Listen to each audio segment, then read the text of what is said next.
여러분 안녕하십니까. 사진통장 53회 생방송을 지금부터 시작을 하겠습니다. 송보입니다. 네, 보냅니다. 아이고, 요즘 연말연시에 잘들 지내고 계신지요?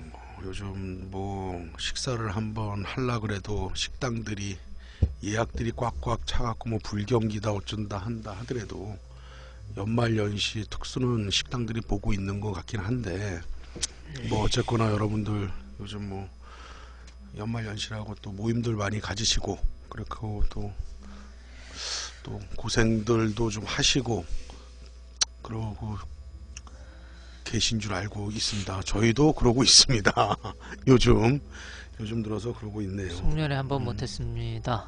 네. 연말 바쁘신가 보네요. 바쁜 게 연말에? 좋죠. 네. 뭐 어쨌거나 앞에 말이 좀 꼬이긴 했는데 어쨌거나 저희도 뭐 좀 바쁘게 움직이고 있고 뭐 그런데 바쁘게 움직이는 것만큼 큰 소득들은 없는 것 같고, 어쨌거나 뭐 만날 수 있고 또 한번 또 다시 한번 볼 수 있다, 이런 볼 수 있는 사람이 있다라는 것은 굉장히 뭐 좋은 일인 것 같습니다, 여러분. 근데 요즘 뭐 식당들 예약하려면 없는데, 근데 거리는 굉장히 연말연시치고는 조용하지?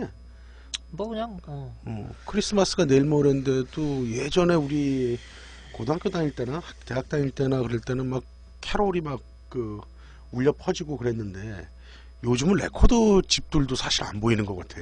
그리고 뭐 분위기가 지금 캐롤을 틀 만한 게 분위기가 아닌 것 같아요. 근데 작년에도 그렇고 그 거리에 이제 그 길보드 차트라 그러나, 길보드 차트 옛날에 막 백판 팔고 막 레코드, 그 요즘 사람들 잘 모를 거야, 그 테이프 팔고 그랬을 때들 해갖고 거기 길보드 차트에서 노래가 흘러나오지 않으면은 정식적인 거에서도 올라가기가 쉽지 않다, 가요 톱텐 이런데 그런 얘기들이 오가고 있었는데, 랜드카님도 반갑습니다. 예. 수영복 원단님이 정말 힘든 만큼 돈으로 보상받으면 좋겠는데 그것도 아니고 그 세상에 영 그렇죠.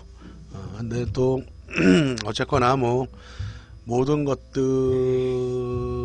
물론 우리가 이제 돈이라는 것도 필요하고 그래갖고 열심히 일을 하는 것도 있지만, 또 돈도 그거에 따라서 충분한 보상들이 들어오는 게 정당한 거고, 또 그렇지 않더라도 또 다른 곳에서 또 좋은 것들을 얻을 수 있다면 뭐 그것도 나쁘지 않다고 생각을 합니다, 여러분.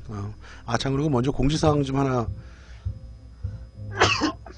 죄송합니다. 알레르기가 있나? 갑자기 재채기가 나오네. 공지사항 먼저 좀 하나 전달할게요. 끝에 나갈 때 또 한번 하겠지만, 저희가 25일날 크리스마스고 26일날 하고 1월 1일날이 설날이고 그 다음날 월요일이 1월 2일이야. 2일인데요. 그래갖고 우리가 26일하고 2일날 방송을 하려고 아무리 좀 포대하고 스케줄을 짜봐도 도저히 일정이 나오질 않아갖고, 죄송한 얘기지만 12월 26일 월요일하고 그 다음 주 새해 1월 2일 월요일은 아마 방송을 쉴 것 같습니다. 그래서 2주 연속으로 방송이 못 날 것 같았고, 여러분들의 많은 이해와 양해를 부탁드리겠습니다. 바라겠습니다, 여러분. 좀 아쉽지? 연말에 바빠서 어떻게 할 수가 없죠.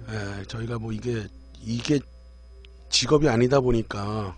네, 그러네요. 그럼 올해 마지막 방송이 될 것 같습니다. 네, 2016년도 올해 마지막 방송이 53회로 끝을 내고, 신년에도 1월 2일날 첫 방송을 못하고 그 다음 주가 1월 그러면 9일이 되려나? 1월 9일이 되겠죠. 그때 첫 방송이 나갈 것 같은데요. 그래서 올해의 오늘 마지막 방송이 될 것 같습니다. 올해에 한해서. 네, 그렇게 하고, 왜 1월 2일 날은 못하냐 하면, 12월 좀 더 자세하게 말씀을 드리면, 12월 26일 날 방송을 못하고 저희가 너무 그 주가 바쁘기 때문에, 바쁘다 보면 그 다음 주 방송할 것들을 우리가 뭐 갖고 오거나 어떤 걸 할까 그런 얘기들을 서로 못하기 때문에 1월 2일 날도 어쩔 수 없이 쉬게 됩니다. 그래서 2주 동안 방송이 안 나갈 것 같으니까 다시 한번 여러분들의 많은 이해 부탁드리겠습니다. 킹콩님 반갑습니다. 네. 미스터 킹콩님 안녕하십니까? 예, 안녕하십니까? 오늘은 카메라 안 갖고 나왔고요. 오늘은 이제 질문에 답하다. 그거를 이제 5번째인가 6번째가 될 것 같은데 이 부분들도 상당히 여러분들이 실질적으로 사진생활하는데 저번에 방송 때도 말씀을 드렸지만 오히려 같은 이제 아마추어 분들이 질문하는 것들이 더 유용할 수 있을 것 같아 갖고 제가 또 몇 개를 골라왔습니다.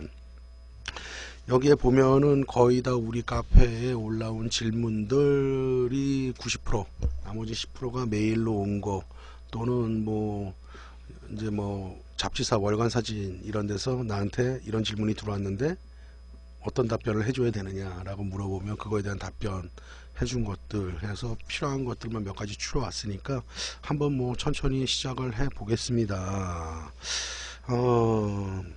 자, 첫 번째 질문은 저번에 방송 나갔더니 뭐 첫 번째 질문은 두 번째 질문은 이러니까 뭐 우리가 라디오에서 뭐 사연 멘트 날려주듯이 그렇게 한다 그래갖고 참 좋아하시더라고. 그래서 우리가 내년에 우리도 한번 이렇게 해볼까. 첫 번째 사연입니다, 두 번째 사연입니다. 그럼 여러분들이 많은 것들을 보내주셔야 되는데 뭐 그렇지 않으네. 그랬으면은 그런 방송도 가능할 것 같습니다. 그리고 첫 번째 질문은 죄송합니다. 노안이 와서 안경을 좀 올리고요. 뜻하지 않게 미러에 먼지가 잔뜩 붙어있고 이제는 뷰파인더에서 보일 정도인데 문제는 브라질에 거주 중이어서 믿고 맡길 만한 센터가 없습니다. 혹시 아래 사진과 같은 제품으로 먼지 제거를 해도 될까요? 이게 이제 사진은 여러분들이 못 보시는데 어떤 거냐 하면 나무젓가락 같은 거에 밑에 소음 같은 게 달려 있는 거야. 그래서 먼지를 보면 하루빨리 청소하고 싶지만 워낙 예민한 부분이라 이러지도 저러지도 못하고 있네요. 여러분들도 미러 청소들을 좀 하나요? SLR, DSLR 카메라인 것 같은데 미러에 먼지가 있다고 사실은 사진의 질에 영향을 미치는 건 아니지만 그래도 사람이 이제 렌즈를 갈다 보면은 먼지 같은 것들이 보이면 사실 그거를 찜찜하지. 뭐가 보이면은 그렇지, 기분이 찜찜하지. 안 좋지. 4D는 어떻게 해? 이럴 때는 그냥 털고 닦어? 뭐로 털어? 그걸 좀 설명을 해드려야 될 것 같은데. 칙칙이. 칙칙이를 뽁뽁이로 분다. 뽁뽁이라 그래? 왜 칙칙칙 바람 나오는 거 까만 거. 에어브러시라 응. 그러지. 뭐 그거를 닦고 그걸로 그걸 불지. 불고 안 없어진다. 어. 안 없어지면 닦아야지. 안 없어진다는 건 그거 붙었다는 소리 아니야? 그렇지, 뭐가. 그렇지. 그러면은 저기 솜, 솜이나 솜이나 부드러운 뭐 티슈, 렌즈 티슈 클리너 좋고, 티슈. 몰라 난 솜 좀 이렇게 뭉쳐가지고 핀셋으로 잘 잡아서 그 앞에 이렇게 쿠션 좀 있게 해가지고 문질러 보지 뭐. 이렇게 뭘 묻혀야지. 알코올 있으면 알코올 하고. 뭐 알코올이 없을 때도 있어. 내가 맨날 그걸 구비해 놓고 살진 않으니까 솔직히 그렇지. 말해서 없을 때는 그냥 문질러 보고 약간 힘줘서 문질렀는데도 안 없어진다. 그럼 뭐 한번 가봐야지. 내가 거기서 더 빡빡 문질르면은 뭐가 되겠어. 그 정도? 그 정도. 지금 포디가 정확하게 얘기를 해주고 있는데요. 미러에 먼지가 껴있으면 에어브러시로 먼지 한번 불어주고요. 렌즈 청소하는 거랑 같은 개념이거든요. 먼지를 한번 불어주고 그 다음에 그래도 남아있다 그러면 약솜이든 아니면 렌즈 닦는 천이든 티슈든 그런 부분에다가 렌즈 클리너를 묻혀갖고 그게 축축하게 젖으면 미러에 또 흥건히 젖게 되니까 그거를 적당하게, 그러니까 축축하게 젖었다 그러면 그걸 좀 휴지 같은 데다 한번 문질르면 좀 알코올이든 클리너액이 빠지잖아. 그래서 그거를 핀셋으로 살살살살 문지르고 그 다음에 마른 티슈나 마른 렌즈 닦는 그 천 같은 경우로 살살살살 문질러지면 거의 99%는 청소가 가능하다. 굳이 이걸 갖고 이상하게 껌같이 찐덕거리게 붙지 않는 이상은 거의 뭐 일단은 80% 바람 불 칙칙이로 할 때 떨어지고 뭐가 약간 좀 이렇게 어떻게 표현해야 돼? 좀 들러붙은 거. 그 일반 그 바람으로서는 안 될 만큼 뭔지 모르지만 들러붙었을 때 그때 이제 알코올이나 뭐 이런 거 해서 좀 문질러 보고 그러면 웬만하면 그게 떨어지는데. 이제 들러붙는다는 얘기를 해갖고 또 이런 경우가 있어. 미러가 올라가게 되면 쇼업 쇼바식으로 미러를 완충 장치가 있잖아. 그 다음에 그 위에 미러가 딱 때릴 때 위에 스펀치가 있거든.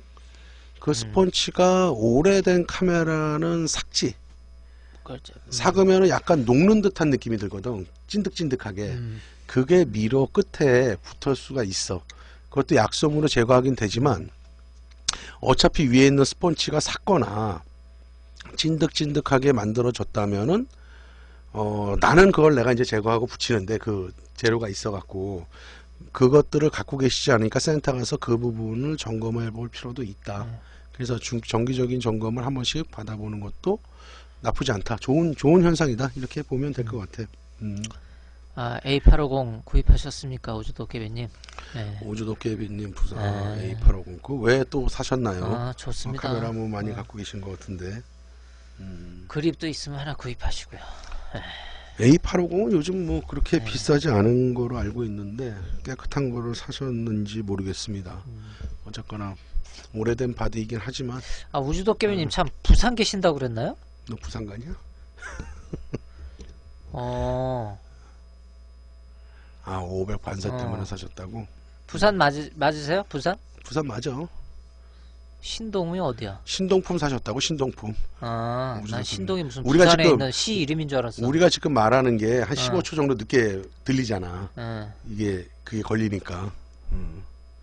제가 얼마 전에 부산 동의과학대학교? 거기 뭐 일이 있어서 갔다 왔어요. 거기 가까운지 모르겠네요. 다음에 부산 갈 일 있을 때. 야, 가기 전에 말을 해야지. 한번. 아니, 갑자기 생각이 나. 또 뵈니까. 자, 다음 질문을 먼저 볼까. 지금 뭐, 야, 이 질문 한 거야? 그 다음에 두 번째 질문. 먼저 동영상 강좌 잘 보고 있습니다. 감사합니다. 저는 니콘 D200 사용하고 있습니다. 렌즈 부분에 보니까 내가 이제 렌즈 강의한 것 중에 보니까 105mm 2.5 렌즈가 괜찮다고 하는데 사용해도 괜찮은지요? 아님 디지털 카메라는 디지털 렌즈만 사용해야 합니까?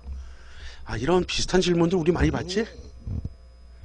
그러니까 105mm 2.5가 수동 렌즈인데 예전에 역사적으로 보면은 105mm 2.5가 성능 좋기로 이름난 렌즈. 105.5가 자동은 없어? 자동은 없지. 수동 렌즈지. AIS가 마지막이었지. AF에 들어오면서 105mm 2.5는 없지. 100mm 매크로 렌즈가 있고. 자, 그래서 105mm 2.5를 내가 이전에 니콘의 뭐 렌즈를 소개하면서 105mm 2.5는 105mm 1.8보다도 어떤 면에서 성능이 더 좋다. 금액도 저렴하고 한 15만원 20만원 선에서 살 수 있는 거니까 깨끗한 것들을. 그래서 그렇게 좀 추천을 좀 해드리긴 했는데, 자, 그런데 문제는 뭐냐면 이분이 저는 니콘 D200을 사용하고 있다 이거야. D200이면은 이거는 내가 볼 때는 한 1200만 300만 화소 정도 되는 이미지 센서를 갖고 있는 거거든. 자, 그렇다면은 105mm D200은 모르겠다. 이거 1대1이야? 아니, 이게 D200 아니지. 나 이 기종 잘 그러니까 모르겠어. 이건 초창기 기종이야. 몇 년 된 거야 이거는 벌써. D100, D200 이렇게 나왔으니까. 그랬을 때 이게 한 1200만, 300만 내 기억이 가물가물해. 내가 모든 스펙을 다 외우고 있지는 않지만 그렇다면은 수동 렌즈인데 105mm 2.5 렌즈가 수동 렌즈인데 수동 렌즈로 쓰시기에 불편하지 않다면 그 정도 급의 이미지 센서에서는 충분히 성능을 발휘할 수가 있다. 그렇다면 뭐 그냥 한 번 정도 사서 쓰는 게 아니라 사용을 해도 되는데, 문제는 이제 이런 렌즈들이 D800C 끝처럼 고화소 이미지 센서일 때는 좀 문제가 있다. 그래서 그런 것들은 좀 한번 생각해보고, 장기적인 안목에서는 사야 될지 말아야 될지, 당장에 D200에 쓰는 건 큰 문제는 없어. 큰 문제는 없지만 장기적인 안목에서도 우리가 한번 좀 생각을 해봐야 되는 거거든. 그랬을 때는 좀 한번 고심해 볼 필요가 없다. 근데 D810이 아니라 DF 카메라라든가 그런 뭐 1800만 화소, 2000만 화소의 전후에 이미지 센서를 갖는 걸 쓴다면은 큰 문제는 되지 않는다. 이렇게 말씀드리고 싶네. 칠봉달님 반갑습니다. 처음 뵌 것 같아요. 보아 2007님도 반갑습니다. 그 다음에 우주도깨비님이 질문을 하셨는데, 미놀타 비구면 들어간 렌즈 부탁합니다. 미놀타에 비구면 렌즈 들어간 거 많죠.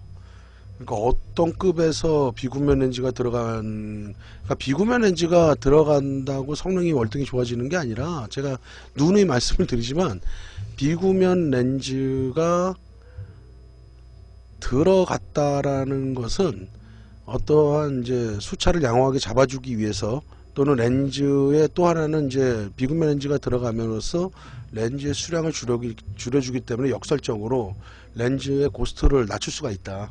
그렇게도 볼 수 있는 거거든. 요즘은 비구면이 대량 생산이 되기 때문에. 저 2485 줌 렌즈 내가 갖고 있는 것 같은데. 2485 줌 렌즈 너 쓰는 거야, 네. 4D. 그거 비구면 렌즈 들어가 있어요. 2485에. 3반 4반인가 그게? 3반 4반. 3.5, 4.5짜리에 비구면 렌즈 들어가 있어요. 그 렌즈 그냥 가격 대비 성능 괜찮은 렌즈고, 성능적으로만 본다 해도 뭐 그렇게 나쁜 렌즈가 아니야. 그게 예전에 필름 카메라 나올 시절에 2485 저 3반 4반이 저런 거 뭐지, 지금에 나오는 번들 렌즈라 그랬나? 그런 식으로 꽂아 나왔던 렌즈이기도 하고 굉장히 좋은 렌즈야 저거. 그렇게 보시면 될 것 같아요. 그러니까 딱 꼬집어서 저한테 물어보셔야 돼. 뭐 비구면 렌즈 들어간 게 한두 개냐 이거지, 미놀타에서. 그리고 비구면 렌즈가 다 들어갔다 해서 고성능이라고 자꾸 생각들을 하시는데 그거는 아니다. 뭐 50mm 1.2 렌즈에 비구면이 들어갔다? 고성능이다? 아니거든. 성능이 고성능은 아니지. 그냥 밝은 렌즈지, 밝은 렌즈. 그렇게 봐야 되지. 자, 두 번째, 세 번째, 강좌 잘 듣고 있습니다. 똑같은 뭐 먼저 동영상 비슷하지? 질문 내용이 같은 하지 뭐. 송보님이 요거는 저기 유튜브에 댓글로 올라왔던 거야. 근데 요런 질문이 오늘 105mm 올라왔잖아. 또 이런 질문들이, 비슷한 질문들이 계속 올라와서 내가 아예 자세하게 좀 설명을 해드리려고 갖고 나왔는데, 읽어볼게. 강좌 잘 듣고 있습니다. 송보님이 송보 24mm 2.8이 명기라고 했는데, 저는 송보님 렌즈 24mm 수동 24. 수동 24mm 2.8이 명기라고 송보 했는데 24가 아니라. 내가 그랬어? 송보가 상표야 이씨. 송보님이 송보 24 2.8이 명기라고 하는데. 내가 그랬어? 미안. 이게 렌즈와 이게 네가 이거 봐. 하도 하다 보니까 렌즈와 자기가 모라 일체의 지경으로 지금 들어가는 거지. 자기가 렌즈인지 렌즈가 자기인지 지금 헷갈리고 있어. 야, 네가 이거 봐. 송보님이 수동 24 2.8이 명기라고 했는데요. 저는 송보님 렌즈 24mm f2를 구입했습니다. 수동 24mm 둘짜리 네. 구입하셨다고? 두 렌즈 차이가 어떻게 됩니까? 그리고 니콘 수동 50mm 1.4 1.4짜리 렌즈 가격하고 해바라기라고 써놨네. 해바라기 렌즈랑 아닌 렌즈랑 어떤 거 구입해야 하나요? 두 개의 질문이 들어왔는데 제가 이거는 좀 냉정하게 이제 말씀을 좀 드릴게요. 제가 24mm 2.8 렌즈는 명렌즈인 건 맞아. 24mm 2.8이. 그러면 24mm f2 렌즈가 그러면 나쁜 렌즈냐 그러면 그렇진 않은 거야. 그런데 좀 더 깊게 들어가서 얘기를 한다 그러면, 일단은 24mm f2하고 24mm 2.8짜리하고 수동인데, 하나는 밝기가 2고 하나는 2.8이라 한 스텝이 밝고 한 스텝이 어두운 거 아니야. 그 차이를 제외하고 또 하나의 차이는 뭐냐면 금액 차이가 많이 나겠지. 밝은 게 비싸겠지. 이 F2가 많이 비싸겠지. 2.8보다 한 스텝 차이인데. 자, 그랬을 때 우리가 생각해 봐야 될 부분이 하나가 있다라는 얘기야. 무슨 얘기냐, 얘가 만약에 망원 85mm라든가 200mm급이라든가 내가 아웃포커스를 시킬 목적으로 쓴다면은 고민을 해볼 필요가 있어. 돈을 더 주더라도. 근데 광각 렌즈에서 과연 한 스텝이 밝기 때문에 심도 때문에 조절해, 그 심도를 그만큼 이용하게 표현이 될 피사체는 그렇게 많지가 않다라는 거지. 심도를 이용할 만한 거. 다만 뭐 무대산이라든가 이런 어두운 데서 쓸 때는 위력을 한 스텝이 좀 한 스텝이라도 더 밝은 게 좋을 수는 있지만, 일반적으로 우리가 광각 렌즈를 쓸 때는 대체적으로 조리개를 조여서 쓰는 경향들이 있거든. 너도 그렇지 않아? 보통 광각 렌즈 쓸 때 개방해서 쓰는 경우는 거의 없어, 광각을. 그 다음에 카메라 렌즈를 설계하는 메이커의 설계자 입장에서도 광각 렌즈의 최고 성능은 개방 쪽에서 나오게 설계를 안 하고 보통 조였을 때 최고의 성능이 나오도록 설계들을 대부분 해. 24 3.5짜리도 있나 혹시? 예전 구형이 있었지. 근데 요즘 못 구하지 그게. 자, 그랬을 경우에는 내가 말하는 거는 23mm 둘짜리 렌즈가 나쁘다는, 성능이 2.8보다 나쁘다는 얘기가 아니라 금액 대비 성능의 값어치를 따졌을 때 굳이 24mm 둘짜리까지 살 필요가 있을까 라는 생각이지. 우리가 23mm를 활용 면에서 과연 조리개를 한 스텝이 밝은 게 아쉬워서 못 쓰는 경우가 있느냐라는 거지. 그런 경우가 물론 있을 수는 있겠지만 그렇게 많지가 않다. 망원 렌즈 85mm 쪽이라면 가능한 얘기인데 광각 렌즈 쪽에서는 그렇지가 않다. 그 다음에 24mm 2.8이 f2가 나오기 전에 먼저 만들어진 거거든. 그랬을 때 24mm 니콘의 24mm 2.8이 굉장히 성능적으로 안정적이고 유명했던 렌즈야. 그 다음에 f 둘짜리가 나오고 1.4짜리가 나오게 되는 거거든. 역사적으로 봤을 때. 그래서 저는 보통 말을 할 때 그냥 단순하게 렌즈의 성능만을 평가를 하는 게 아니라 우리가 실사용에서 쓸 때 과연 광각에서 밝은 렌즈를 쓸 일이 물론 있겠지만 그렇게 많지 않을까도 고민을 해보고, 그래서 밝기, 그 다음에 가격이라는 부분도 무시를 못하는 거잖아. 그거를 좀 종합해서 이렇게 말씀을 드리는 거니까 그렇게 이해를 해주시는 게 좋을 것 같습니다. 제가 그래서 좀 이렇게 제 답을 다시 드리면은 23mm f2 이미 사셨으면 바꾸실 필요는 없다. 성능 24mm 2.8보다 떨어지느냐? 그렇지 않다. 그리고 조였을 때는 거의 비슷한 성능을 가진다. 24mm f2도 좋은 렌즈다. 그렇게 이해를 하시면 되고 굳이 바꾸실 필요 없고, 또 하나가 니콘 수동 50mm 1.4 렌즈를 사고 싶은데 해바라기 렌즈, 그러니까 옛날 구형이죠. BAI 타입 렌즈랑 그냥 일반 아닌 수동 렌즈랑 어떤 거 구입해야 하나요? 라고 했을 때 일단 뭐 특별한 목적이 없으면은 나는 최신의 렌즈를 사시기를 권한다. 그러니까 해바라기 렌즈 같은 경우는 일단 멀티 코팅이 아니지. 모노 코팅일 가능성이 크고, 그 다음에 렌즈가 오래되다 보니까 렌즈 안에 발색이 일어날 확률이 있고, 그 다음에 렌즈도 뭐 아무리 잘 만들었다 해도 기계거든. 기계라는 것은 오래되고 그러면은 이제 아무래도 어딘가에 고장들이 조금씩 나겠지. 아무리 상태가 관리가 잘 됐다 하더라도. 그런데 이제 뭐 예전에 해바라기 렌즈들이 지금의 니콘 렌즈보다 콘트라스트는 더 강했어 사실은. 그래서 그런 맛을 느끼고 싶으면 사셔도 상관없지만 콘트라스트가 강하다고 또 다 좋은 렌즈는 아니다. 콘트라스트가 강하면 계조의 폭은 또 거꾸로 좁아진다. 그래서 어떤 사진에서 항상 상반된 좋은 점이 있으면 나쁜 점도 있기 때문에 그것들을 다 감안해서 우리가 렌즈를 선택할 현명함이 필요하다. 이렇게 말씀을 좀 드리고 싶네. 그래서 난 특별한 의도가 없다면 50mm 수동으로 사신다면, 수동 얘기를 하는 건데 1.4든 뭐 1.8이든 f2이든 밝기는 뭐 알아서 사시면 되고, 그냥 AIS 최신형 수동 렌즈 중에 최신형이 AIS거든. 그쪽으로 사시는 게 좋지 않을까. 그거 준 거 있으면 한 13만원에서 15만원 사이면 사더라고 요즘. 그래서 그걸 사시면 좋을 것 같아. 그 다음에 이제 해바라기 렌즈가 나왔으니까 이 얘기 잠깐만 해드려야 될 것 같아. 이렇게 지금 요즘에 대중들이 해바라기 렌즈들을 많이 찾나 봐. 그게 뭐 콘트라스트가 강하고 막 그런데. 해바라기 뭐야? 구형? 이게 이제 우둘두둘하게 생겼어 포커스링이. 그래서 이제 해바라기 렌즈라고 그러는데 그것도 정확히 알고 써야 돼. 내가 조금 전에 얘기했듯이 콘트라스트가 강하다라는 것은 반대로 계조 폭이 좁다. 그런데 우리는 그냥 이 렌즈 샤프해. 콘트라스트가 하면 당연히 샤프하게 보이겠지. 근데 입체감이라는 면에서는 떨어진단 말이지, 그런 것들이 은은하게 볼 때. 그래서 그런 단순하게 콘트라스트가 하고 샤프하기 때문에 이 렌즈는 좋은 렌즈야 라고 평가하는 거는 자제할 필요가 있다는 거지. 근데 우리는 일반적으로 그런 얘기들을 듣고 이게 좋은 렌즈야? 이렇게 받아들인다는 얘기거든. 그렇기 때문에 좀 렌즈를 구입할 때 신중할 필요가 있다.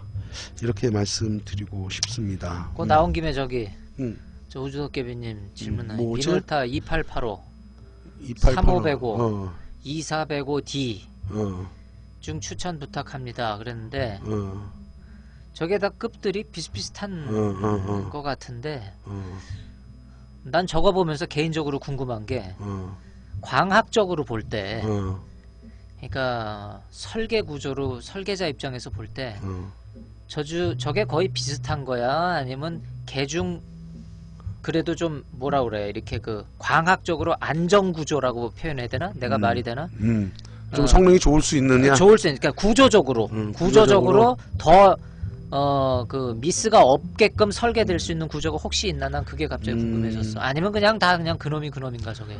뭐 어떤 질문인지 내가 이해를 할 것 같고 그래서 2885, 3505, 2405D 중에 자, 다시 조금 더 내가 하면은 예를 들어서 2885, 3505, 2405D는 이해가 가 나도 광학은 잘 모르지만 근데 내가 아무리 광학을 몰라도 28300 그건 아닌 것 같아 나도. 왜냐면 그만큼 어려울 거 아니야. 준비가 그렇지. 그만큼 그거를 완벽하게 구현을 하려면은 쉽지 어두워지고. 않을 거단 말이지. 그렇지. 그러니까 내가 그런 느낌에서 질문한 거야.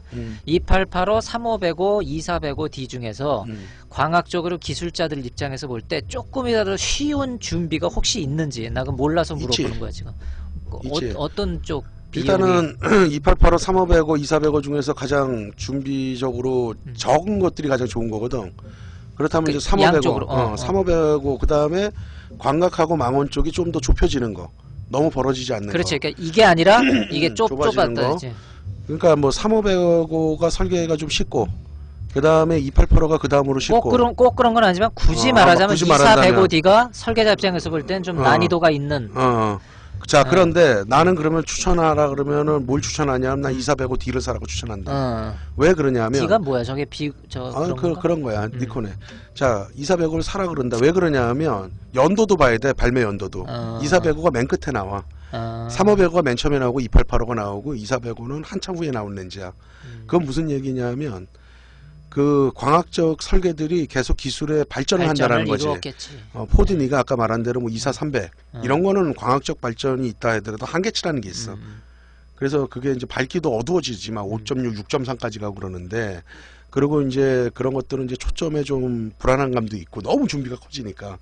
근데 요즘 시대에서는 2405 저급에서는 준비가 예전에 우리가 이제 학교 다닐 때 80년대만 해도 저 준비가 굉장히 큰 거야.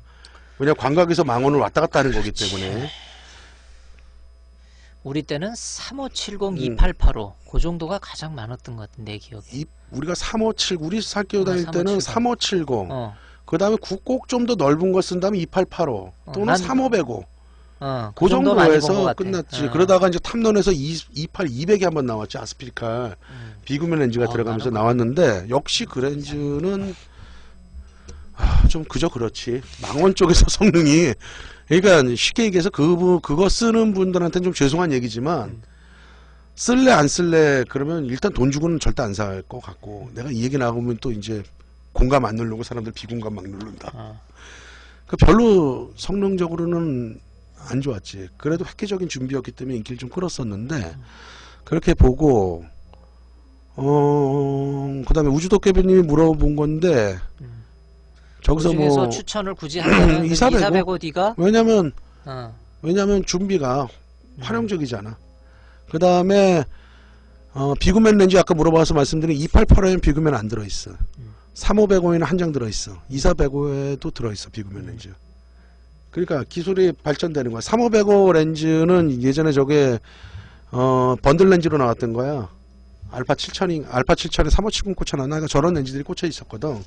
그랬을 때 저게 찍어봤더니 성능이 굉장히 좋아. 그래서 비구면이 한 장 들어있고 그러다 보니까 구성 매수가 줄어든다. 콘트라스트하고 샤프니스가 된다. 이런 장단점들이 있는 거거든. 그럼 우주도깨비님 2405 난 저 같으면 그냥 2405 살 것 같아요. 3505는 요즘 시대에 들어와서는 준비가 좀 애매하지. 2885 캐논 수영복 원단이 28-300도 별로인가요? 이제 저런 질문이 뭐냐면 그것이 렌즈가 뭐 영 못 쓴다 그런 의미라기보다는 아까 제가 말씀드렸어요. 2885 굳이 비교하자면 2885하고 28-300을 비교했을 때 이거는 2885는 낫지. 광학적인 기술 그 한계치 때문에 2885가 훨씬 그 안정적이다 이 소리죠. 뭐 그렇다고 28-300은 뭐 쓰지도 못할 렌즈냐 그 얘기를 하는 게 아니라 예전에 비해서 28-300 이런 렌즈들이 예전에도 저런 렌즈들이 있었거든. 지금에도 나오고 있잖아. 디지털 시대에도. 근데 성능이 예전에 28-300하고 지금의 28-300하고 많이 좋아졌겠지. 비교할 수 없을 정도로 좋아졌죠. 하지만 비교할 수 없을 정도로 좋아졌긴 했지만 그래도 아쉬운 부분은 아직까지 준비가 특히나 광각에서 망원까지를 왔다 갔다 하는 렌즈에서는 좀 많이 아쉬운 점들이 보인다. 뭐 앞으로도 발전하겠지만 여간 발전하지 않으면은 상당히 난해도가 높은. 그러니까 이렇게 그러니까 우리가 이런 거를 생각을 할 때 이렇게 봐야 돼. 그러면 28300이라는 게 성능은 좀 떨어지지만 그러면은 저거를 필요로 하는 사람이 있기 때문에 렌즈 회사에서 발매를 하는 거거든. 그치.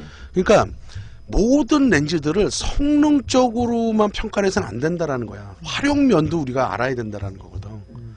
아무리 성능이 좋아도 우리가 뭐 50mm 렌즈 하나만 갖고는 쓰기가 불편하잖아. 그러다가 또 여행을 갈 때 좀 아쉽긴 하지만 저런 렌즈 하나 가지고 편한 거는 있잖아. 그런데 그거 성능을 따진다고 여행을 장거리 여행하는데 렌즈에다가 막 렌즈를 6, 7개를 갖고 가는 것 또한 그 굉장히 비효율적인 거거든. 내가 전문적으로 사진을 하는 사람이 아니라면. 그렇다면은 저 렌즈는 그 사람한테는 굉장히 좋은 렌즈거든. 그렇게 우리가 봐야지. 우리가 지금 말하고 있는 거는 렌즈 성능을 1대1로만 비교를 하는 거야. 그럼 당연히 단일 렌즈가 줌 렌즈보다 좋은 거고, 적은 렌즈가 줌비가 큰 렌즈보다 당연히 좋은 거야. 물리적으로. 그러니까 그런 거는 우리가. 저 구경이 얼마나 돼? 난 못 봤네 저 렌즈. 뭐 28300. 몰라, 난 안 써봐갖고 저 렌즈. 그 언뜻 봐도 꽤 크지 않을까? 이 대포는 아니더라도 그지?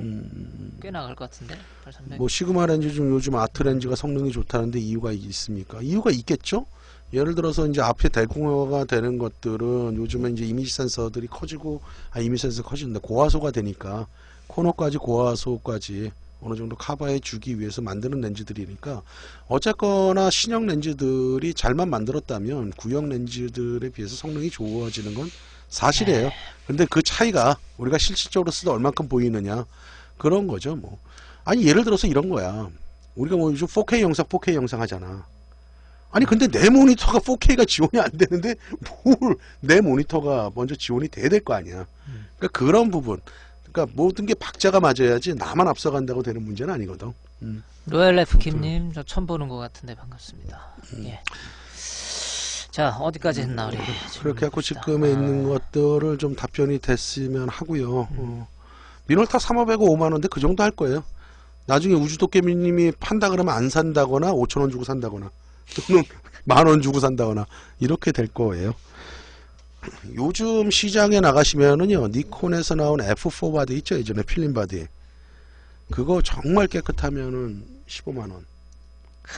2만4. 그러면 샵에서 그거 얼마 인수하느냐? 5만원. 내 인수도 잘 안 할라 그래. 그 정도로 필름 값이 똥값이 됐어. 그렇게 좀 그런 것들을 좀 살볼 필요도 있어. 그 다음에 뭐 빼먹었나? 이거 안 했지? 그거 안 했네. 이것도 이제 수리 문제인 것 같은데, 니콘 망원 렌즈 70-200 렌즈를 중고로 구입했는데 곰팡이가 많이 피었다고 해서 서비스 센터에서 청소하는 서비스를 받았습니다. 그런데 화질이 좀 떨어진 것 같은 느낌을 받았는데 혹시 곰팡이 닦는 과정에서 렌즈 코팅명이 손상될 수도 있다고 하는데 아시는 분 있으면 조언을 부탁드립니다. 참고로 70-200 VR 2.8 ED 모델입니다. 자, 이 모델의 성능도 궁금합니다. 2007년 4월 출고된 제품. 꽤 됐네. 9년 됐어 그럼. 일단 곰팡이 먼지가 낀 거는 제가 이제 저번 시간에도 얘기를 했지만은 굳이 털어내려고 노력할 필요는 없다. 근데 곰팡이가 핀 거를 작은 곰팡이가 피었다 하면 바로 닦아줄 필요가 있다. 근데 곰팡이가 많이 피었다고 해서 서비스센터에 청소하는 서비스를 받았는데 그러고 나서 사진을 찍어봤더니 화질의 차이가 나는 것 같더라. 누가 들어왔나 좀 내려봐.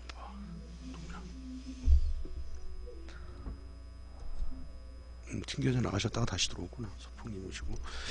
자, 이렇게 봤을 때는 포디야 어떨 거 같냐? 네, 글쎄 곰팡이를 제거를 하고 났더니 사진의 차이가 자기 느껴지는 거지. 자기 찍으신 분이.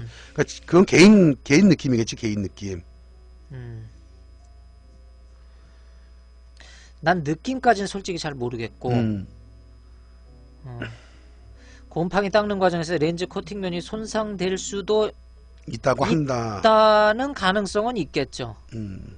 잘못해서 실수를 할 경우는. 느낌까지는 잘 모르겠네. 이걸 과연 느낄 수 있는 저기가 되나. 나는 일단은 경험은 해보질 곰팡이가 많다라는 것이 넓게 퍼져 있느냐 아니면 깊게 박혀 있느냐라는 문제가 이제 두 가지 문제점이 있는데 그냥 단순하게 넓게 퍼져 있다고 하는 거는 그냥 알코올로 한번 닦아주면 싹 없어져 사실은. 그런 거는 뭐 코팅면이 손상되진 않아. 그런데 곰팡이가 굉장히 오래돼 갖고 렌즈 안까지 들어가 있다면 그걸 닦아내려 그러려면 좀 더 강한 약재들을 써줘야 되거든. 그러면 그 과정에서 코팅면이 손상될 가능성은 있어. 하지만 보통에 닦아낼 때 10개를 닦는다 그랬을 때 보통은 코팅면이 아주 미세하게 손상될 수 있다 라고 말을 한다 해도 근데 거의는 그렇게 느끼질 못하고 손상면도 거의 손상이 되질 않아. 설사 좋아 그냥 우리가 좀 더 양보를 해갖고 그냥 코팅면이 좀 손상이 됐다 했을 때 화질의 저하를 느낄 정도의 차이가 있느냐라고 봤을 때 난 아니라고 보는 거고, 다만 강한 역광을 만났을 때 코팅면이 많이 손상이 됐다면 많이 손상이, 그리고 코팅면이 한 면 정도 오잖아 곰팡이가 쓸었으니까 그 한 면 정도가 많이 손상이 됐다 하면 굳이 어떤 현상이 나오냐면 플레어 현상이 좀 더 늘겠지. 그거 외에 뭐 어떤 샤프니스 같은 그 정도까지 영향을 미치지 않는다. 그래서 제가 드리고 싶은 말씀은 그냥 걱정 안 하시고 쓰셔도 크게 문제가 되지 않는다. 이렇게 보고 이 모델의 성능도 궁금합니다. 좋은 렌즈입니다. 이게 이제 VR ED 1, 2 뭐 이런 식으로 나오거든. 요번에 3까지 나왔나? 2까지 나왔나 모르겠는데 하여간에 니콘에서 나온 70에 200mm 렌즈 중에 좋은 렌즈 중에 하나다. 이렇게 말씀을 드리고, 항상 제가 말씀드리듯이 70에 200급의 ED라든가 뭐 L렌즈라든가 E급의 렌즈들은 성능이 다 좋다. 고민 안 하시고 쓰시면 될 것 같다. 이렇게 보시면 될 것 같습니다. 다음에 좀 도움이 되셨는지요? 지금 듣고 계신 분들 중에 질문 올리신 분들도 계실 거예요. 여기에 또 다른 질문 받아봅시다. 소풍님 들어오셨네요. 반갑습니다. 예, 반갑습니다. 카메라 뒷문이란다. 좀 읽어봐. 잘 안 보인다. 카메라 뒷면에 한글을 못 읽어. AF-ON AF-ON 버튼인데 있는 경우에 이를 사용하여 초점과 구도를 잡는 경우와 반 셔터 기능을 사용하는 것과 차이점, 또는 뭔가 편리한 기능이 있는지요. AFS 경우입니다.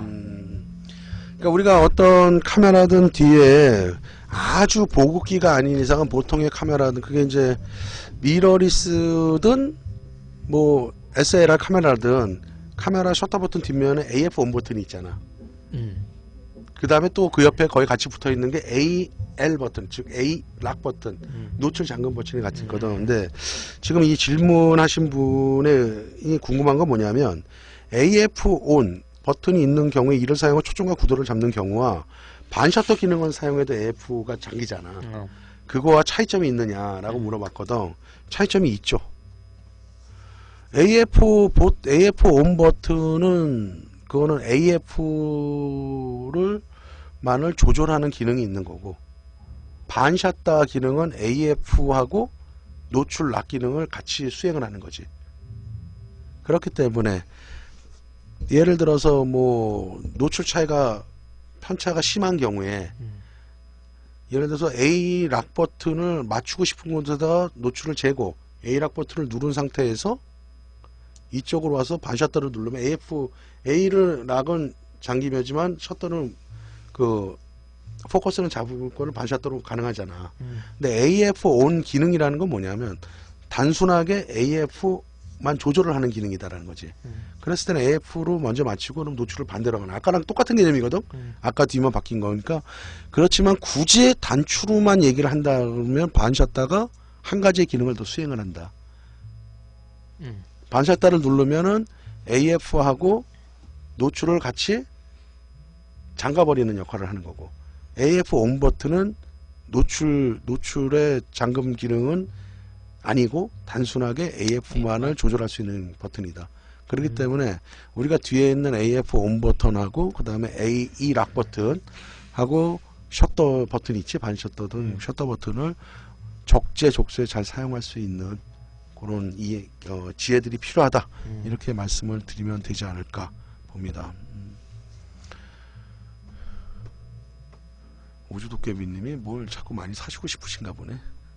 35mm f2하고 미놀타 35mm f2하고 28mm F2 성능 차이가 성능 어떻게 됩니까?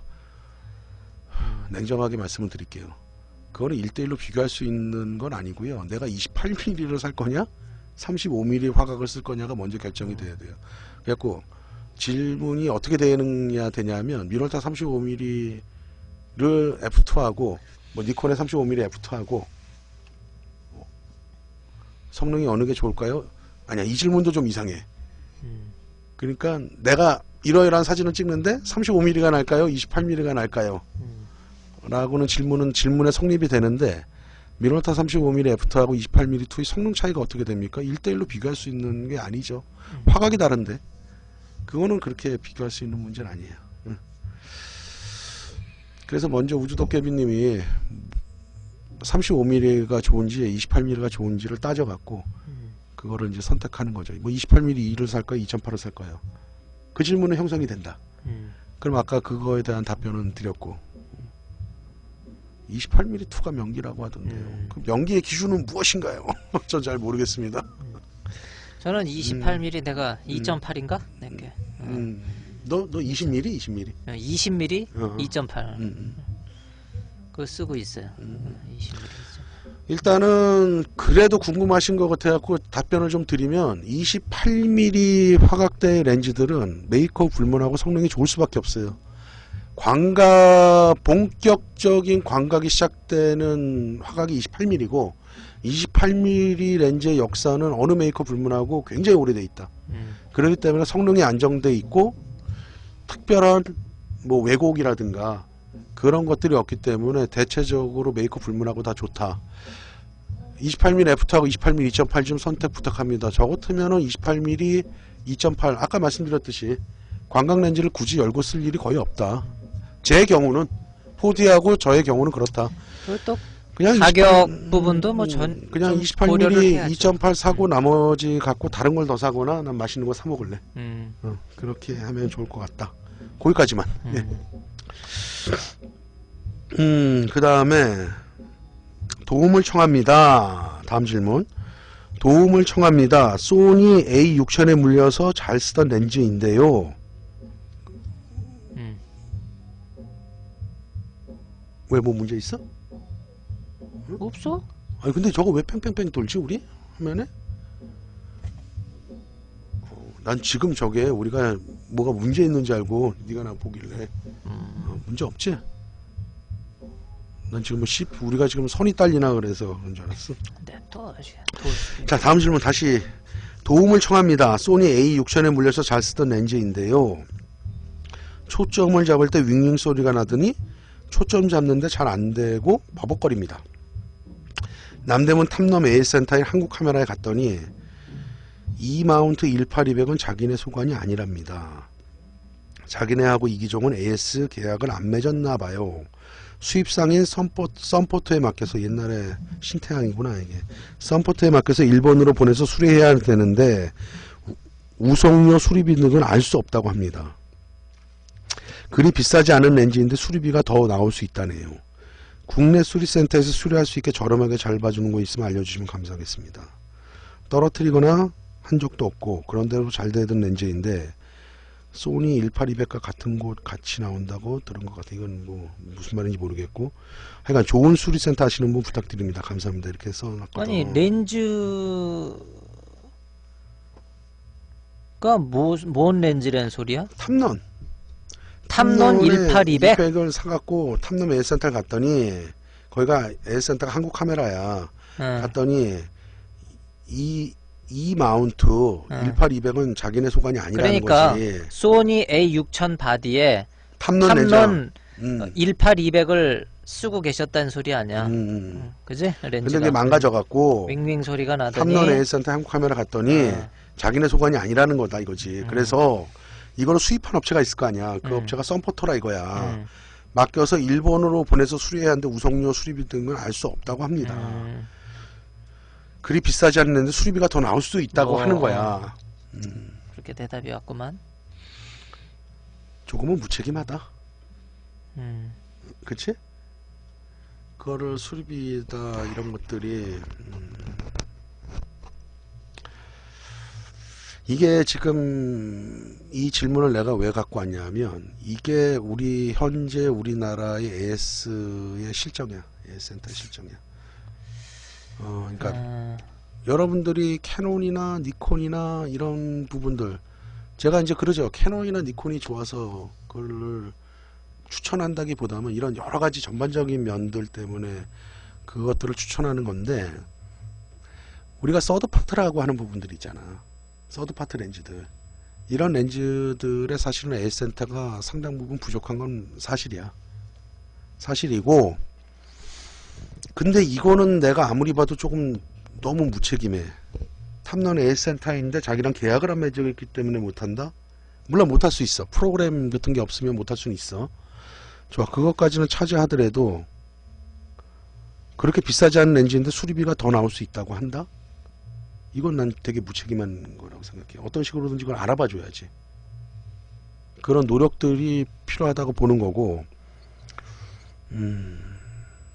그래서 결론은 뭐냐면 수리센터에서 수리할 수 있게 저렴하게 봐줄 수 있는 곳 그러니까 어디서나 고칠 수가 있느냐 라고 있을 때 있죠.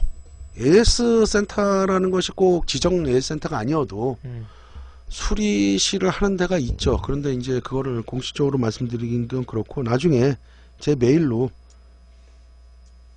주시면은 제가 그쪽 전화번호들하고 몇 군데 많아요. 충무로 쪽에도 있고 저쪽에 남대문 쪽에도 있고 수리센터가 아니어도 수리해 주는 곳은 많거든. 그러니까 그런 것들은 할 수 있습니다. 아, 탐론이 한국 카메라에서 한다. 근데 일단 자기는 소관이 아닙니다. 그래서 여러분들한테 제가 항상 드리는 말씀이 있잖아요. 카메라와 렌즈의 선택은 시스템을 보고 선택을 한다.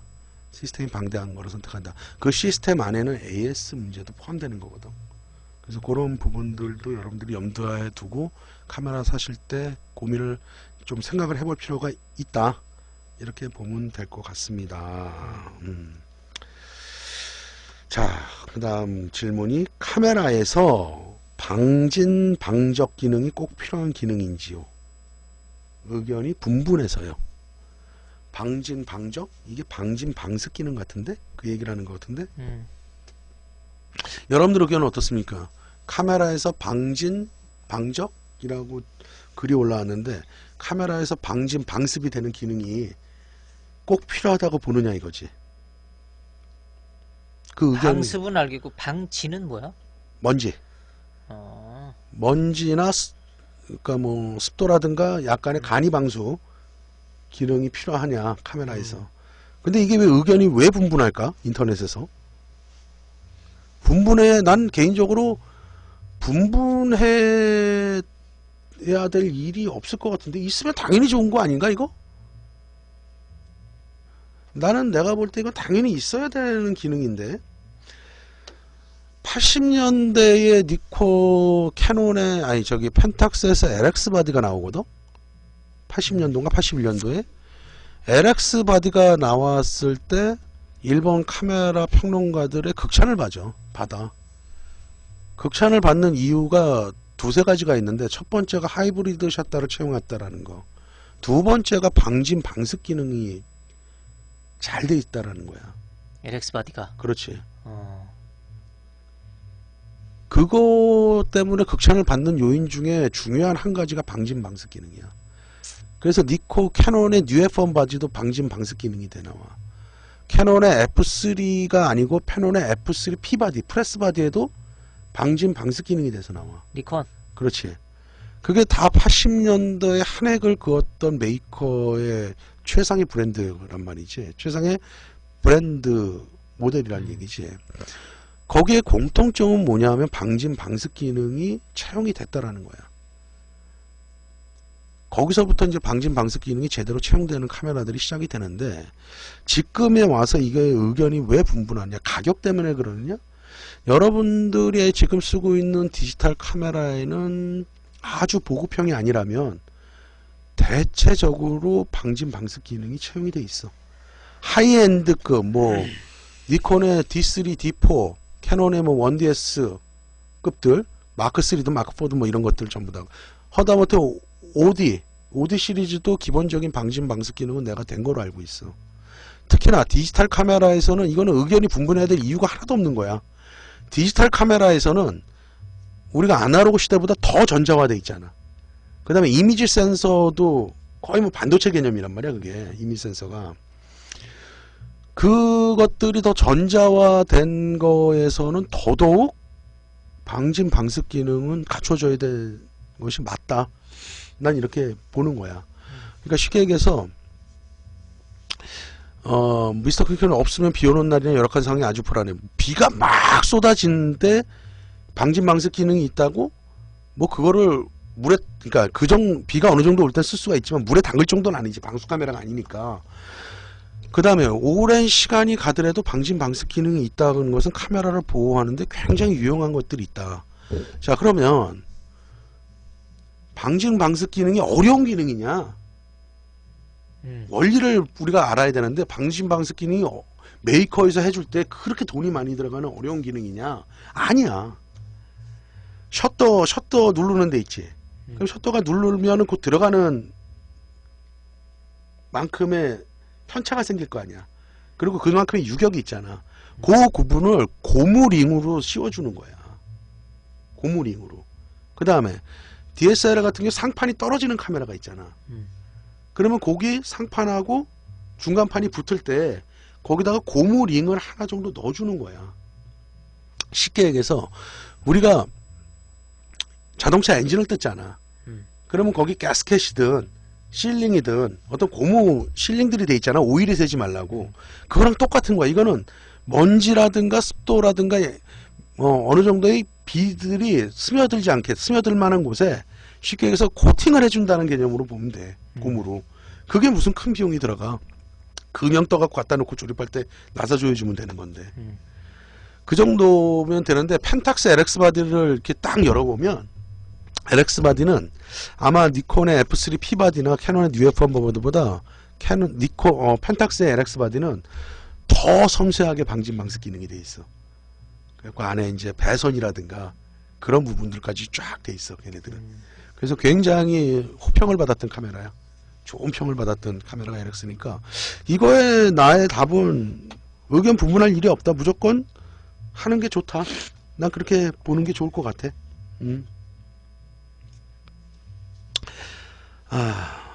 이거 하나 남았네. 아니야, 앞에 부분도 있어. 시간이 52분이냐? 뭐 이거 뭐 안 한 거야? 한 거야 안 한 거야?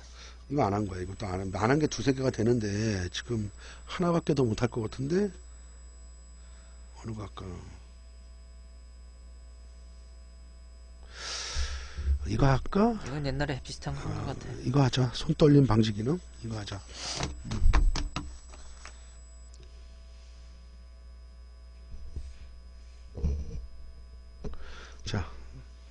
자, 시간이 없으니까 갑시다. 손떨림 방지 기능 지원 바디와 어떤 분이 질문을 크게 네 가지를 하셨어요. 질문 1이 손떨림 방지 기능이 지원되는 바디와 지원되는 렌즈가 있는데 어느 쪽이 더 효과적인가요? 손떨림 방지가. 그거는 뭐 어느 쪽이 더 효과적이라고는 말 못하고, 렌즈 쪽을 만들 거냐 바디 쪽으로 손떨림 방지를 만들 거냐는 메이커의 의지다. 그렇게 답변을 드리면 될 것 같고, 두 번째 질문은 해당 기능 지원 바디에 왜 손떨방 렌즈를 사용하고 있는 경우가 많은지요. 이게 무슨 말이야? 자기 바디에 손떨림 방지 기능이 있는데 또 손떨림 방지 렌즈를 왜 같이 사용하고 있느냐? 이거 뭐라고 답변을 해드려야 되지? 사는 사람 마음이잖아. 내가 그렇게 사용하는 사람, 이 우스갯소리가 아니라 솔직한 답변이, 내가 그렇게 사용하고 있는 사람의 생각까지는 모른다. 나는 그렇게밖에 답변을 못 드릴 것 같아. 너 네 답변 뭐 다른 답변 있어? 난 이 솔떨림 방지 자체를 사용을 안 해, 난 개인적으로. 그렇지. 나도 거의 안 하거든. 어. 근데 세 번째인데 셔터 속도가 충분히 지원되는 곳에서 손떨림 방지기를 켜두면 무슨 문제가 있는지요. 꺼두라는 팁이 많이 있어서요. 자, 손떨림 방지 기능이라는 것은 저속 셔터에서 우리가 이게 흔들릴 때 쓰는 거거든. 그러면 우리가 이렇게 흔들리면 같이 흔들리는 거야. 좌우든 상하든. 손떨림 방지 기능이 자이로스코프의 기능이거든 이게. 자, 그렇다면 우리가 고속 셔터로 쓴다 그랬을 때 굳이 손떨림 방지 기능을 쓸 일이 있느냐라는 거거든. 그렇지. 쓸 일이 없으면 굳이 켜둘 필요가 없지. 그러니까 뭐 그냥 답이 답은 뭐 심플하게 너무 거야. 간단하게 나오네. 네. 또 뭐야? 무슨 문제가 있는지요. 내가 볼 때 그렇게 큰 문제는 있진 않지만 굳이 한다면 굳이 이건 손떨림 방지 기능을 켜둘 필요는 없다. 그 다음에 질문 네 번째가 삼각대 고정 더하기 손떨방 온. 삼각대에도 고정을 하고 손떨방은 온을 하고 또는 핸드그립 옆에 붙이는 거 있잖아. 핸드그립하고 손떨방 온 어느 쪽이 더 효과가 좋은지요. 그래갖고 부연 설명을 하신 게 뭐냐면 제가 오늘 사실 이건 답변을 달아드렸어. 우리 질문이 올라온 거 이게 어젠가 오늘. 근데 여러분들도 공유를 하고 싶어서 내가 갖고 온 건데 삼각대 고정 시에 손떨방이 오히려 방해 요소가 된다는 팁이 있어 상기 조건을 만들어 보신 거야.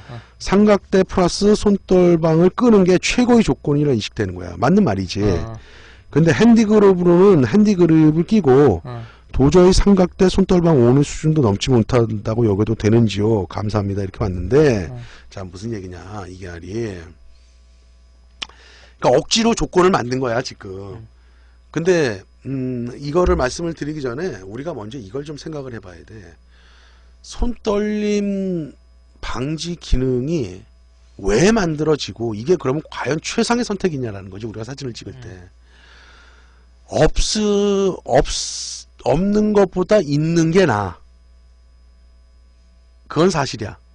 그런데 어느 정도의 보정 효과는 있어. 예를 들어서 뭐 30분의 1초 정도까지는 어느 정도 보정을 해준다 그래. 그런데 또 하나의 나쁜 결과는 뭐냐면 우리가 그 손떨림 방지 기능을 너무나 의지한다라는 거지. 의식적으로든 의식적이지 아니든. 그러다 보니까 삼각대를 갖고 다니지 않아. 그냥 손떨림 방지 있으니까 ISO 높이고 찍어 이런 기능이지. 그게 우리가 사진 찍는 태도라든가 정말 중요한 사진에서 날려버릴 확률이 크다는 얘기야. 자 그렇다면 답을 드리는데 삼각대 고정하고 손떨방 온한 거하고 핸드그립하고 손떨방 온한 거 어느 쪽이 효과가 좋으냐 난 그건 모르겠어. 왜냐면 삼각대에다가 손떨림 방지 기능 온을 하면 거꾸로 떨릴 가능성이 있는 거거든. 그래서 우리가 내가 팁을 옛날에 드렸잖아. 삼각대 얘기하면서 삼각대를 쓸 때는 손떨림 방지 기능을 꼭 끄는 게 좋다라고.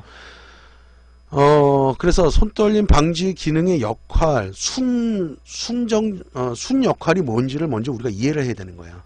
그게 어느 정도 우리가 사진을 찍는데 어느 정도의 도움을 주지만 그게 만능은 아니라는 거지. 근데 우리는 대체적으로 만능이라고 자꾸 생각을 하고 그걸 지금 안 될 거라고 생각을 한단 말이야. 그래서 가장 좋은 거는 원리 원칙대로밖에 말을 못 드리겠는데 삼각대에다 놓고 손떨림 방지 기능을 끄는 게 가장 좋다. 그 다음에 핸드그립이라는 건 뭐냐면 옆에다가 우리 그 스트랩 매는 데 있지. 거기다가 이렇게 껴갖고 손 끼워갖고 잡을 수 있는 거 있잖아. 그게 과연 어느 정도 카메라를 잡아줄지는 의문이야. 그래서 그걸 끼나 안 끼나 그렇게 흔들리면서 자유로울 수는 없다. 그렇게 정의를 좀 내리면 어떨까 이렇게 생각을 합니다, 여러분. 아이고 오늘도 어떻게 오늘도 포디랑 야 이거 우리 한 30분이면 끝나지 않을까 했는데 갖고 온 관심이 많으시고. 근데 손떨림 방지 기능은 예전에도 우리가 몇 번 해드리지 않았나? 그렇게 좀 보는데 수영과 온다님 삼각대에서 사용하지 않습니다. 네 맞습니다. 맞고요. 네 그렇게 보셔야 돼요. 우리가 손떨림 방지 그러니까 우리가 기술이 발전되면 새로운 기술들이 계속 나오거든요. 그런데 우리가 항상 염두에 둬야 할 건 뭐냐면 메이커에서 그 기술을 왜 만들었느냐, 왜 이 렌즈를 만들었을까, 왜 이 카메라를 만들었을까를 한번 고민해 봐야 되는 거예요. 그렇게 해갖고 얘의 정확한 원리가 뭔가 그러니까 얘의 역할이 뭔가를 생각해 갖고 가져야 되는 거거든요. 그게 하나 이해가 뭐냐면 우리가 맨 처음에 미러리스 나왔을 때 좀 자꾸 편하게 만든 거거든. 항상 갖고 다닐 수 있게. 그런데 그렇게 만든 거에 사람들이 시간이 지나갈수록 뭐래? 왜 이렇게 망원 렌즈는 없어요? 초광각 렌즈는 없어요? 그런 답들이 나오는 거거든. 그럼 미러리스를 뭐하러 써? 그냥 SLR을 쓰지. 무겁게. 그런 거예요. 그래서 이거 만든 거를 왜 하고 그런 것들의 의도대로 우리가 활용해주고 너무 믿지 마라 신기술을. 그러고 물론 도움이 되는 건 사실이지만 그 도움이 되는 걸 너무 믿다가는 오히려 사진 찍는 생활에 불편할 수가 있다. 그게 신기술이 더 불편할 수가 있다. 그렇게 말씀드리고 싶고, 가장 좋은 건 뭐냐면 변하지 않는 진리는 뭐냐면 기본이 원래 사진의 기본이 그래서 충실하게 시작되는 게 가장 변하지 않는 진리다. 그게 가장 좋은 거다. 이렇게 보고 다시 처음에 공지를 해드렸는데 끝날 때 잠깐 공지 다시 해드립니다. 늦게 들어오신 분들을 위해서 12월 26일 하고요. 1월 2일 날 월요일 날 방송 연속해서 2주 저희가 방송을 못할 것 같습니다. 도저히 시간을 못 낼 것 같아요. 저희도 연말에 바쁘기도 하고 연초도 그렇기 때문에 방송을 못할 것 같고 1월 9일 월요일 2주 후에 여러분들과 다시 만나뵐 수 있도록 하겠습니다. 예, 크리스마스 잘 보내시고. 네, 보내시고 5390님이 예. 끝에 빛과 소금님 수고하셨습니다. 우리가 빛과 소금입니까? 정말 좋은 말인데 그거. 연말도 잘 보내시고. 수영복원나님 새해 복 많이 받으세요. 예. 네, 여러분 오늘 같이 새해 복 많이 생방송 받으십시오. 참여해주신 여러분 새해 복 많이 받으시고 또 연말 연시 건강하게 지내시고 새해 1월 9일날 또 건강하고 행복한 모습으로 다시 찾아뵐 수 있도록 하겠습니다. 지금까지 송보였습니다. 네, 보냈습니다. 네, 고맙습니다.